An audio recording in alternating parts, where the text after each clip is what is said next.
everyone, this is Doc and Vivo, bringing to you a bit of a controversial FNAF theory. That's right, Doc. Today we present the interesting idea that FNAF 1 and 2 robots onward all use the Mimic 1 program. That is to say, all the FNAF animatronics, minus possibly the Springlock suits, were all running a version of it. That's correct. In many ways it would make sense, since the Mimic existed as early as 1979. Way before all the other robots existed. That means all the other units could have used that technology. It would explain a lot of things, actually. For one, it would give a reason to why the robots were so advanced in such an early time for computing and robotic history. They were advanced because the technology learned its features. It was trained, not meticulously programmed. Sorta like what they're doing with AI today.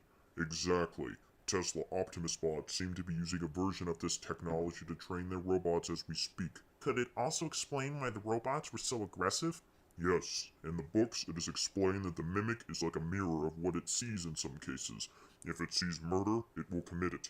These robots literally watch the gruesome killings of the MCI victims, and would then learn from William Afton's anger and replicate what he trained them to do. It would seem that that could be likely, as in the books the Mimic did seem very robotic. It was following trained directives, like in the story when it was trained to take apart endos in a factory. But once it ran out of robots to take apart, it started doing the same to people. It wasn't necessarily evil, just a soulless machine doing its job. Exactly correct. But where does that leave the ghosts? The animatronics were originally haunted? That was the whole point.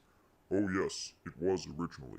But strangely, the franchise seems to be moving towards a direction of robots being robots as opposed to ghosts possessing them. I just wonder if the robots were controlled by the ghosts alone after the MCI murders, or were always controlled by the Mimic 1 program. Essentially, we are just throwing out the idea that the Mimic 1 program has always existed. We leave the idea in the hands of more knowledgeable theorists to toy around with if they so please. Correct. Do any of you think the Mimic 1 program has been in every FNAF animatronic to date? Let us know what you think in the comments below. And with that said, thanks for watching. Doc and Vivo, out.